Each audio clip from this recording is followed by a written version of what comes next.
everybody, we're back. A great show tonight. Coming up tomorrow night, Ethan Hawke is going to be with us, and get this, Neil Young is going to be here. If it gets cooler than that, I don't know how. All right, folks, you know my next guest as Meadow Soprano from the HBO series The Sopranos. Now she's starring in the title role of the USA movie Call Me the Rise and Fall of Heidi Fleiss. Please welcome Jamie-Lynn Discala.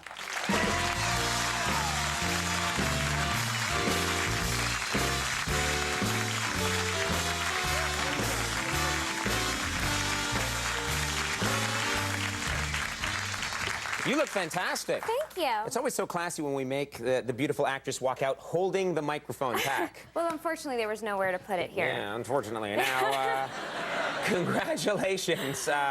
First of all, you were married since the last time you visited our show. How did it all go? It went very well. It was, you know, best day of my life. I'm very happy. I understand, because you were talking last time about how your TV dad, James Gandolfini, was very protective of you when you brought your then boyfriend around. Right. Is he warmed up to this gentleman now that you've gotten married? He has, thankfully so. Yeah, in the beginning, he was kind of, you know, like, who's this chump? Chump. It's never, I wouldn't want Quote. that. Those are his terminology. That's what he uses. Yeah, but now they've all warmed up to him. They like him.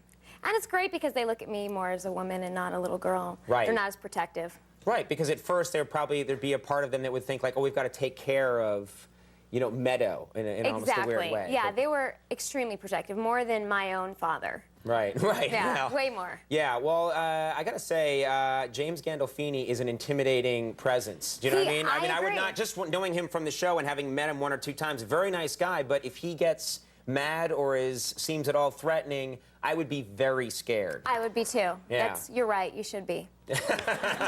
Why? What has he said about me? That punk. Well, let's talk about the...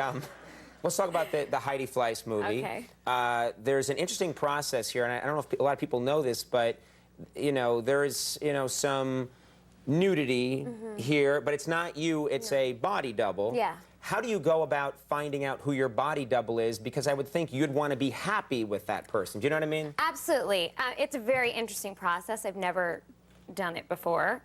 Basically, right before we started filming, I was given a videotape of or an audition tape of these girls, and it was... How many girls are we talking about? I chose from about 10.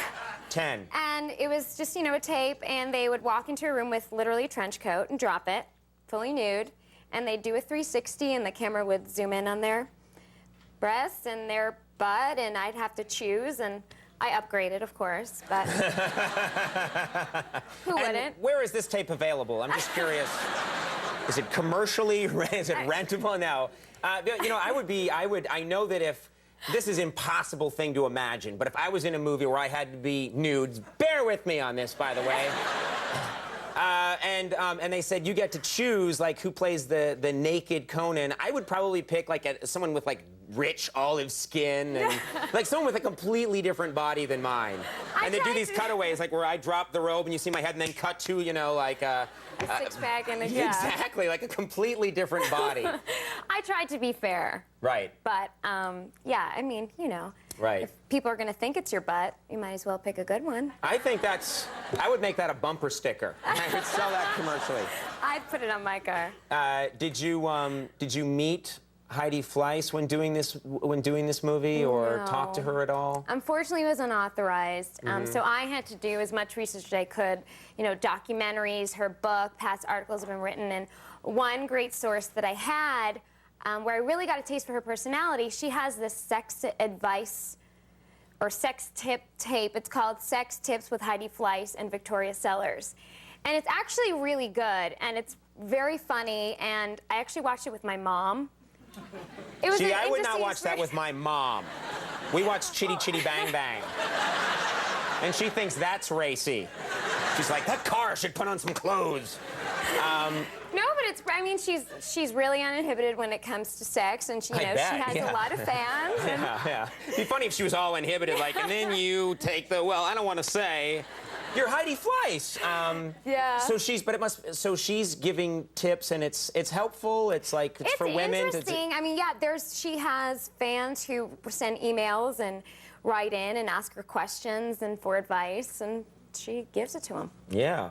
Well, she would have knowledge, you know, she's in this business. A lot of knowledge when it comes to that, yeah. Yeah, is there like a part of you that kind of admires? I mean, she, you know, it's, in a way, she showed like a lot of business savvy and acumen, and, you know, she had a lot of guts. Is that fair to say? Yes, she definitely has some admirable qualities, and I had a lot of preconceived notions about her before, you know, doing my research, but I wouldn't necessarily go in the line of business she did, but I think if she would have entered into another business, she would have been successful because she has a phenomenal business sense, and she's smart and she's savvy, and you know, people don't realize actually how young she was when she was a madam. She was 22. Right. When she was like the top madam in Hollywood. Right. So It'd be funny if she went into like managing, you know, an Arby's or something, just completely different, and made a huge, or selling at a Waffle House, and it just used the same skills and advice. She's on the Los Angeles Chamber of Commerce. She is? Uh-huh.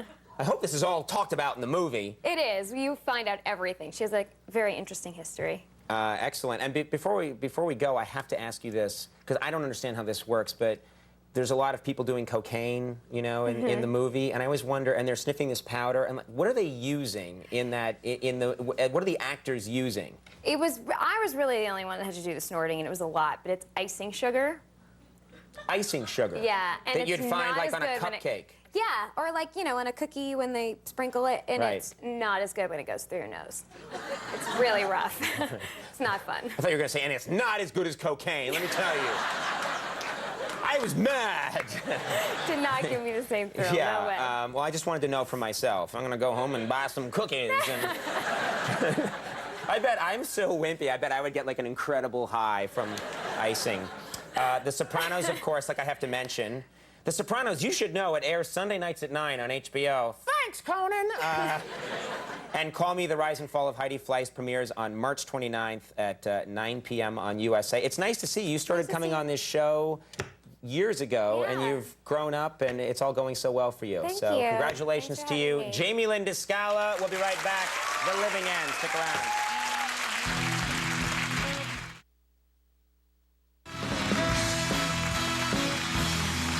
All right, everybody, we're back.